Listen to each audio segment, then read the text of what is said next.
بسم اللہ الرحمن الرحیم۔ سورج گہن ہو یا پھر چاند کا گہن ہو، یہ سب اللہ تعالیٰ کی قدرت قاہرہ اور اللہ تعالیٰ کی جلال و جبروت کی ایک نشانیوں میں سے ہے، جن کا کبھی کبھی ظہور ہوتا ہے اور جن کا حق ہے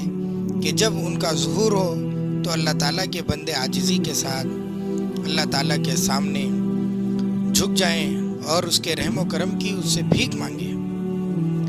ایسا ہی نبی اکرم صلی اللہ علیہ وسلم کے زمانے میں بھی ہوا تھا، جب آپ علیہ السلام کی حیات طیبہ میں ٹھیک اس دن جس دن آپ علیہ السلام کے شیرخوار صاحبزادے حضرت ابراہیم رضی اللہ عنہ کا قریباً 1.5 سال کی عمر میں انتقال ہوا تھا، تو اسی دن سورج گہن لگا۔ اب یہ ان کا انتقال کب ہوا تھا؟ تو بعض محدثین کا کہنا ہے کہ 10 ہجری میں ہوا تھا، اور بعض لوگوں نے کہا ہے، مورخین کا کہنا ہے کہ ربیع الاول کا مہینہ بھی ہو سکتا ہے۔ بہرحال تو جس دن ان کا انتقال ہوا تھا اسی دن سورج کا گہن بھی لگا تھا۔ عربوں میں زمانے جاہلیت کے توہمات تھے، ان کا ایک وہم تھا کہ سورج گہن ہو یا چاند کا گہن ہو، یہ کسی بڑے بھیانک واقعے کے وقت پیش آتا ہے، کسی بڑے آدمی کے مرنے کے وقت پیش آتا ہے،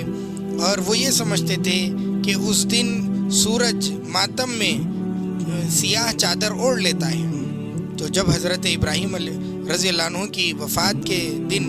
سورج گہن لگا تو عرب یہی سمجھنے لگے،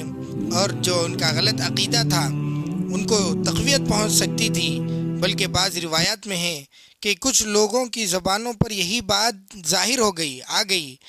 کہ حضرت ابراہیم کا انتقال ہوا ہے، لہٰذا اس لیے سورج گہن ہوا۔ تو نبی اکرم صلی اللہ علیہ وسلم نے اسی وقت ان لوگوں کو تنبیہ فرمائی، اور آپ علیہ السلام نے ان کے توہم اور غلط عقیدے کی تردید کی۔ آپ علیہ السلام نے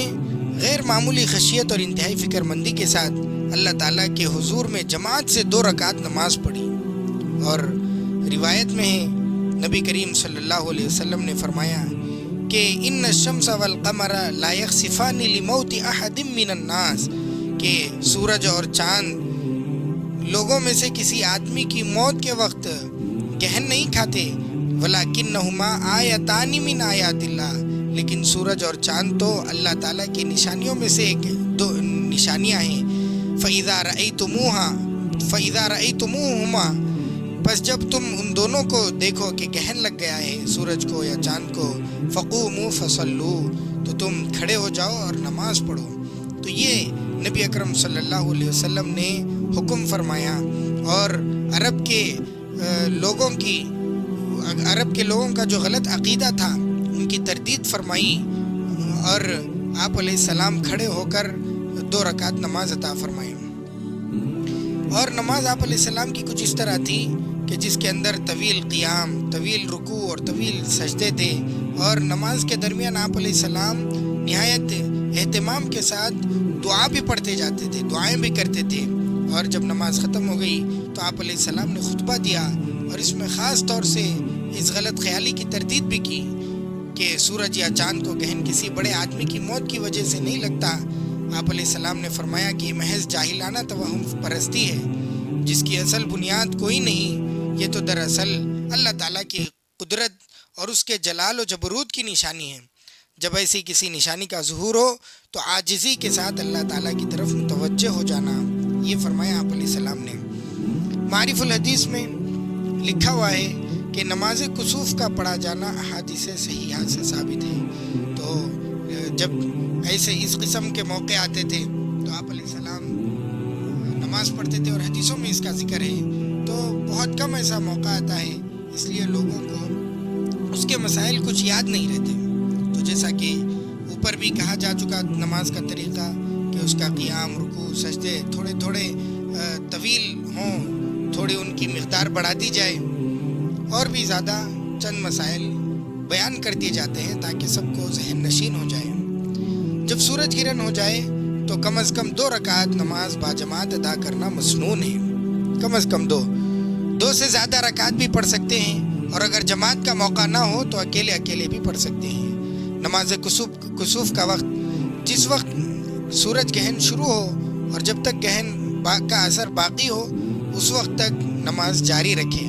اس وقت تک نماز کسوف پڑھی جا سکتی ہے، بشرطے کہ مکروہ وقت نہ ہو۔ مکروہ وقت اگر ہے عین زوال کے موقع پر سورج کو گہن لگ جائے تو ایسے مکروہ وقت میں نماز نہیں پڑھی جا سکتی، بلکہ ایسے وقت میں لوگوں کو فقہا نے یہ حکم دیا ہے کہ وہ استغفار میں مشغول ہو جائے اور اللہ تعالیٰ سے توبہ اور عاجزی کرے اللہ کے سامنے۔ اچھا، اگر افق کے درمیان یعنی سورج گہن جس وقت لگا ہوا ہے تو ایسے وقت میں بادل چھا جائیں آسمان پہ اور سورج گہن لوگوں کو نظر نہ آئے، اس کے اثرات بھی نظر نہ آئیں، تو کیا نماز چھوڑ دینا؟ نہیں، اگر مشاہدہ نہ ہو سکے تب بھی نماز پڑھنے کا ہی حکم ہے، نماز پڑھی جائے، مسنون ہے، سنت کا 1-2 بار یہ موقع ملتا ہے تو اس کو ادا کر لینا بہت اچھی بات ہے۔ اور اس نماز میں عام نمازوں کی طرح نہ کوئی اذان ہے نہ اقامت ہے، البتہ اگر لوگوں کو جمع کرنے کے لیے اعلان کر دیا جائے محلے میں تو پھر اس میں کوئی حرج نہیں۔ اچھا، ایک اور مسئلہ اس میں یہ ہے کہ نماز کسوف میں قرات جہری کی جائے یا سری کی جائے، تو دونوں قسم کے فتوے دیے گئے ہیں، لیکن اگر موجودہ حالات میں جہاں پر اکتاہٹ آ جاتی ہو، لوگوں کے مزاج میں یعنی بجائے یہ کہ خالی ٹھہرا جائے تو ان کے لیے قرات جہری کی جائے تاکہ اس کے اندر سستی نہ زیادہ نہیں ہوتی، تو ایسی صورت میں جہرن اس کے اندر قرات کرنا اچھا ہے، اولا ہے، افضل ہے۔ نماز کسوف میں امام کو چاہیے کہ لمبی قرات کرے، مثلا سورہ بقرہ اور سورہ آل عمران پڑھے، اسی مناسبت سے رکوع اور سجدہ وغیرہ بھی لمبے کرے، جیسا کہ نبی اکرم صلی اللہ علیہ وسلم کا عمل اوپر واضح ہو گیا۔ بہتر ہے کہ اتنی لمبی نماز ہو کہ گہن کا پورا وقت نماز ہی میں نکل جائے، لیکن اگر یہ نہ ہو سکے تو نماز کے بعد دعاؤں میں مشغول رہنا مستحب ہے۔ اب 3-3 4-4 گھنٹوں کا گہن اگر لگ گیا تو اتنی لمبی نماز نہیں پڑھ سکتے، تو ایسی صورت میں نماز ختم کر کے دعاؤں میں اور اپنے انفرادی نیک اعمال میں لگنا چاہیے۔ سورج گہن ہونے کے وقت عورتوں کو چاہیے کہ وہ اپنے اپنے گھروں میں نماز، دعا اور عبادت میں مشغول ہو جائے، تو لہٰذا بعض احباب کا یہ بھی خیال ہے کہ اس کے اندر حاملہ عورتیں باہر نہ نکلیں، اور طرح طرح کے سوالات فقہ کی کتابوں میں اور مسائل کی کتابوں میں لکھے ہوئے ہیں کہ جن کو ذکر کرنا بھی مناسب نہیں ہے۔ یہ محض توہم پرستی ہے، لوگوں کے خیالات ہیں۔